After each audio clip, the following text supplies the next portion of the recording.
हम अपने संबंधों के साथ जीते हैं, उत्सव मनाते हैं, खेलते हैं, खाते हैं, आनंद मनाते हैं। किंतु जब कोई प्रिय हमसे दूर चला जाता है, इस संसार से चला जाता है, तब हम दुर्बल हो जाते हैं, सदा दुखी रहते हैं। क्या ये होना चाहिए? इस प्रकृति को देखिए। वृक्ष पत्तों के झरने से शोक नहीं मनाता, वो नए पत्तों के आने का स्वागत करता है। कल आप भी किसी स्थान पर आए थे और कल आपके स्थान पर कोई और अवश्य आएगा, क्योंकि ये परिवर्तन है, ये प्रकृति का नियम है। इसमें शोक कैसा? जो छूटा उसका शोक मनाने के स्थान पर जो मिलेगा या जो आपके पास है उसका आनंद उठाइए। श्री कृष्ण कहते हैं, ईश्वर के लिए सभी प्राणी समान है, उन सभी में समान रूप से ईश्वर का वास होता है। कोई जीव छोटा या बड़ा, अधिक या ज्यादा प्रिय नहीं है। जो अपने ईश्वर की विशेष आराधना करते हैं, पुकारते हैं, उनके साथ सदैव उपस्थित रहते हैं। संपूर्ण जगत, ब्रह्मांड, चराचर, सब में ईश्वर का वास है। यह ईश्वर की माया ही है जो पूरे ब्रह्मांड में व्याप्त है। वही ईश्वर धरती पर मधुर संगीत है, वही ईश्वर अग्नि की उष्मा है। उसी ईश्वर का वास प्रत्येक प्राणियों में है, जो सन्यासियों के चित्त को शांत कर साधना में लीन करता है। वह आत्म संयम भी ईश्वर ही है। यह संसार नश्वर है, सुख दुख हर्ष विषाद आदि लगा रहता है। क्षण भर के सुख से जो खुश नहीं होता और अशुभ होने पर जो दुखी नहीं होता, वह व्यक्ति सच्चा ज्ञानी होता है। उसे ज्ञात होता है यहाँ सब कुछ क्षण भर के लिए होता है, भले ही वह सुख हो या दुख। ये जीवन कर्म प्रधान है। जो व्यक्ति कर्म करके, परिश्रम करके अपने लिए कुछ अर्जित करता है, वह वास्तविक रूप से उस फल का भागी है। अन्यथा वह चोर की भांति है, जिसे बैठे बिठाए सब मिल जाता है। जिस व्यक्ति के पास आपके लिए मान सम्मान और कद्र ना हो, उनके साथ रहना व्यर्थ है। वह सदैव आपके लिए शत्रुता का भाव रखते हैं।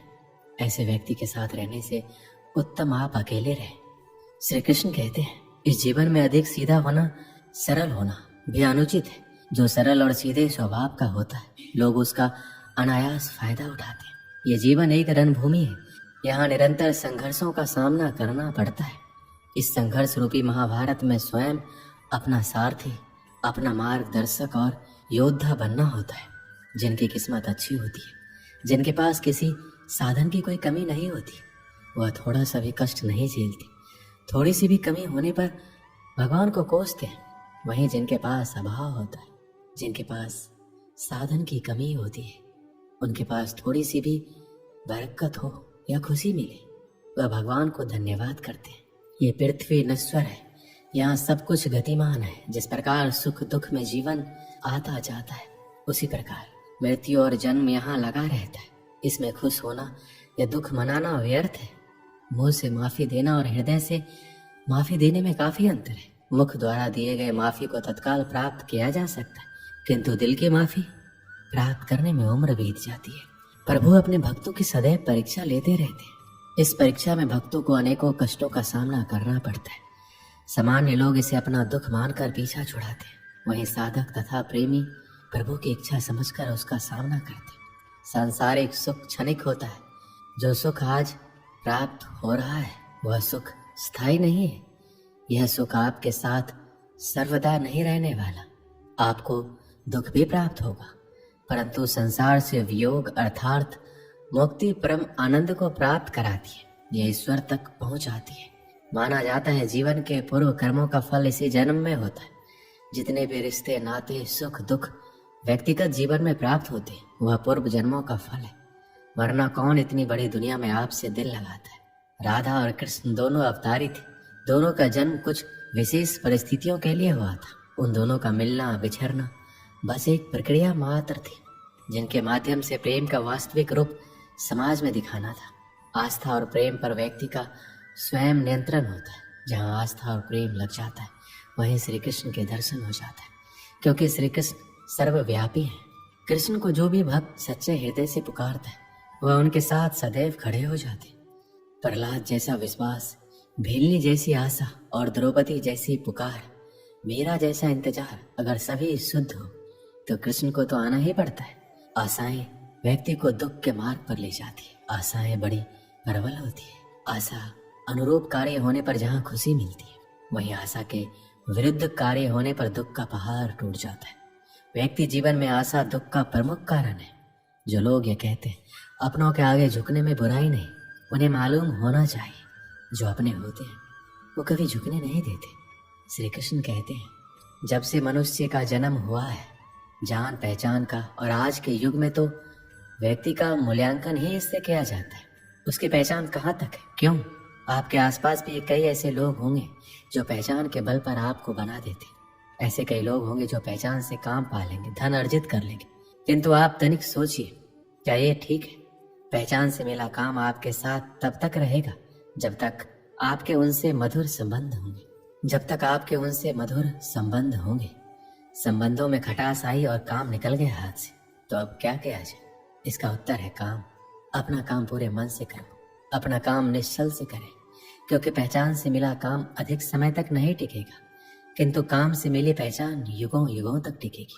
श्री कृष्ण कहते हैं जीवन में कुछ कर दिखाना है, आकाश की वो सीमा छूनी है जिसे छूने के विषय में आप कभी सोच नहीं सकते, तो अपने भीतर से ये 3 गुण अर्जित कीजिए।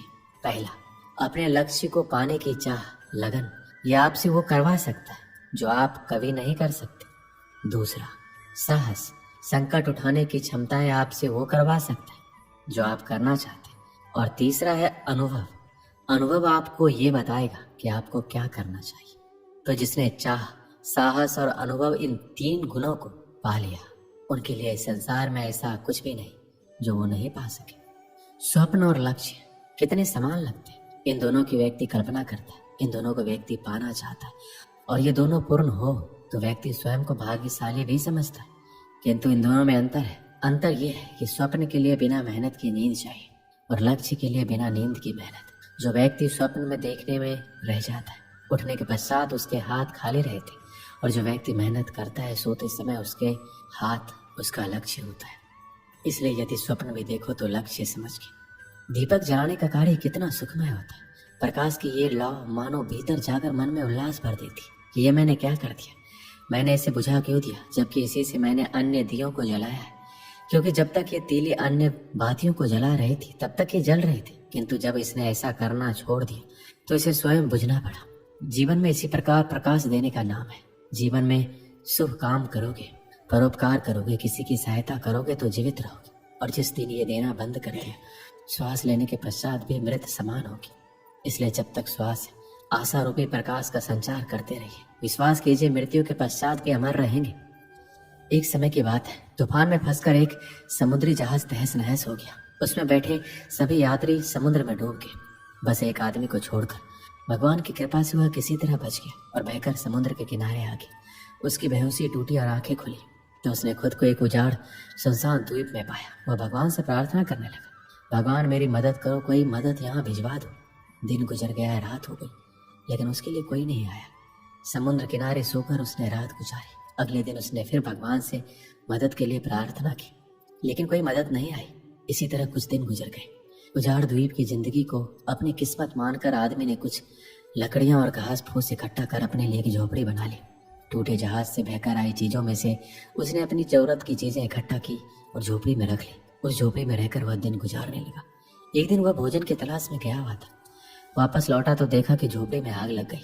अपना एकमात्र आसरा उजड़ जाने पर वह बहुत दुखी हुआ। आसमान की ओर सिर उठाकर भगवान को कोसने लगा, भगवान मैंने तुझे मदद भेजने के लिए कहा, पर तूने ना सुनी मेरी। मन मारकर मैंने जीने के लिए यहाँ एक झोपड़ी बनाई, तूने वो भी जला दी, मेरा आसरा छीन लिया। तू बड़ा निष्ठुर है। रात भर वह समुद्र के किनारे सोया। सुबह तेज आवाज से उसकी नींद खुल गई। उसने देखा एक समुद्री जहाज किनारे आ लगा है। वह खुश हो गया, आखिरकार उसके लिए मदद आ गई। वह जहाज पर बैठा और जहाज चल पड़ा। उसने जहाज के कप्तान से पूछा, आपको कैसे पता चला कि मैं यहाँ इस उजाड़ द्वीप में फंसा हूँ? हमें रेस्क्यू के लिए फायर सिग्नल भेजा गया था, पर मैंने तो फायर सिग्नल नहीं भेजा, आदमी ने कहा। जहाज के कप्तान ने कहा, लेकिन हम तो फायर सिग्नल देख कर ही आए। तभी आदमी को अपनी जलती हुई झोपड़ी याद आई। वो समझ गया भगवान ने उसकी सहायता भेजने की प्रार्थना सुनकर उसकी झोपड़ी जलाकर समुद्री जहाज उसके इस द्वीप में फंसे होने का संकेत दिया था। वह भगवान को धन्यवाद करने लगा। दोस्तों, जब हम पर मुसीबत टूटती है तब हमारा विश्वास डगमगाने लगता है, धैर्य टूटने लगता है, आशा धूमिल होने लगती है और हम भगवान से शिकायत करने लगते हैं। जबकि ऐसे समय में आवश्यकता है भगवान पर विश्वास बनाए रखकर मुसीबत से निकलने की प्रयास करने की।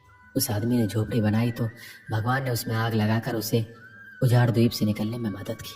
हमें भी दिल छोटा किए बगैर भगवान पर विश्वास रखकर अपना प्रयास करते रहना चाहिए। हमारा प्रयास और भगवान का आशीर्वाद दोनों मिलकर हमें हर मुसीबत से निकाल लेंगे। दोस्तों, इस वीडियो में बस इतना ही। मिलते हैं अगली वीडियो में। अपना ख्याल रखिएगा। जय श्री कृष्ण।